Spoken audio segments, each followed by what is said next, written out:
ये जो हादसा हुआ है हमारे भाई इदरीस को, जो संघ परिवार के गुंडे लोग गौरक्षा के नाम पे जो गुंडागर्दी करके जो कत्ल किए हैं, इसको मजम्मत करता हूं। आज मैं इनका फैमिली को मिलने आया हूं, तो वो फैमिली के साथ हूं इंशाअल्लाह। और ये जो इंसिडेंट हुआ है, इसमें कर्नाटक में लॉ एंड ऑर्डर है क्या, ये पूछना चाहता हूं जो अरगा ज्ञानेंद्र जो होम मिनिस्टर है, क्योंकि ये पुनीत केरेहल्ली जो मुजरिम है, तो ये पहली बार नहीं है।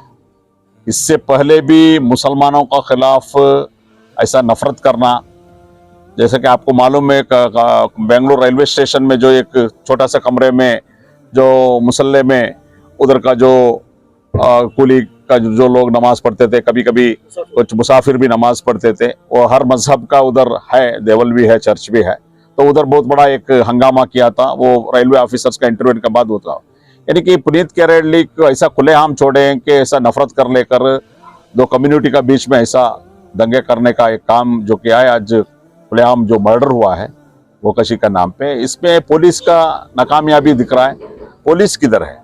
क्यों ये लोग ये जो पुलिस है, सिस्टम है, ये सब रहने के बावजूद भी ये लोग कौन होते हैं? व्हीकल को रोकने वाले, व्हीकल को चेक करने वाले, इसको कौन परमिशन दिया है?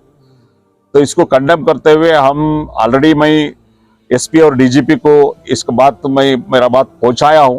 तो इमीडिएटली ये लोगों को, जितने भी लोग हैं, मैंने एफआईआर देखा, एफआईआर पढ़ा, एफआईआर में पुनीत केरेहल्ली अक्यूज नंबर 1 है, अक्यूज नंबर 2 अदर्स बोलकर डाले हैं, अदर बोलकर डाले हैं।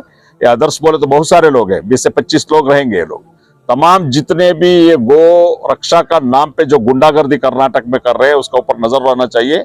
ये जो हादसा हुआ है, जो इदरीस का जो फैमिली, 4 छोटे छोटे बच्चे हैं, उनका फैमिली है, तो गवर्नमेंट ऑफ कर्नाटका इनको कॉम्पनसेशन देना चाहिए। जैसा शिवमोगा में हर्षा का मर्डर हुआ, प्रवीण नेट्टार को मर्डर हुआ, उस टाइम में जो कॉम्पनसेशन ये लोग 25 लाख 50 लाख जो भी दिए थे, तो हमें ये चाहते हैं कि देखिए, आपका नाकामयाबी की वजह से, पुलिस सिस्टम का नाकामयाबी की वजह से ये जो हालात हुआ है, तो इसलिए गवर्नमेंट ऑफ कर्नाटका को हम मांग करते हैं 50 लाख रुपए इस फैमिली को कॉम्पनसेशन देना चाहिए। तो ये हमारा डिमांड है। और जितने भी लोग क्रिमिनल्स इसमें इन्वॉल्व हैं, इन तमाम लोगों को अरेस्ट होना चाहिए। किस तरह आप इनके घर वालों से मिले, मुलाकात करें, आप किस तरह इनको यकीन दिलाए कि इनको इंसाफ मिलेगा इंशाल्लाह?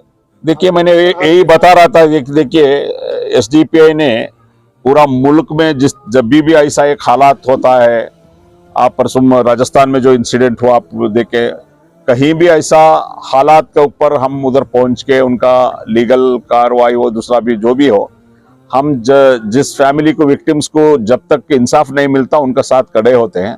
तो ये जो केस में भी हम लोग ये फैमिली के साथ खड़े रहेंगे। ये बच्चे को, जो इदरीस को, जब तक इंसाफ नहीं मिलता ये फैमिली को, जब तक हमें खड़े रहेंगे।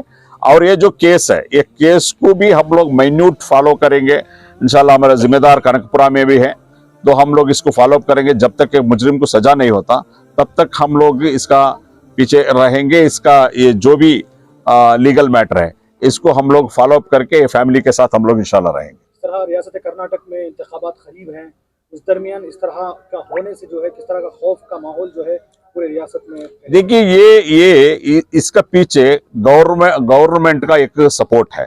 बिना गवर्नमेंट का सपोर्ट ऐसा नहीं होता, क्योंकि मुंबई ने साउथ कैनरा में एक बजरंग दल का लीडर को कहा था, आप डरो मत, हम लोग इनका केस वापस लेंगे। तो परेश मेहता जब एक लड़के का मर्डर हुआ था, सीबीआई उसको मर्डर नहीं है, एक नॉर्मल डेथ है, एक एक्सीडेंटल डेथ है बोले, उस केस में करीब करीब 210 केसेस वापस लिए बीजेपी का हुकूमत। बजरंग दल जितने भी इनका गुंडा टीम है, इनका केस वापस लिए। अगर ये गुंडागर्दी करने वाले के केस वापस दिए, तो गवर्नमेंट उनको और सपोर्ट मिलता है, और हिम्मत मिलता है।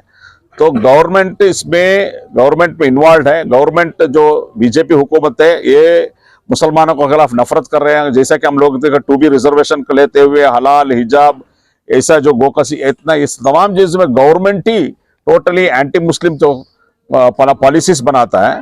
तो इसमें ये जो गुंडे लोग हैं संघ परिवार का, इनको एक परमिट मिला जैसा होता है, खुलेआम इसमें ये लोग ऐसा उनका कानून उनका हाथ में लेते हैं।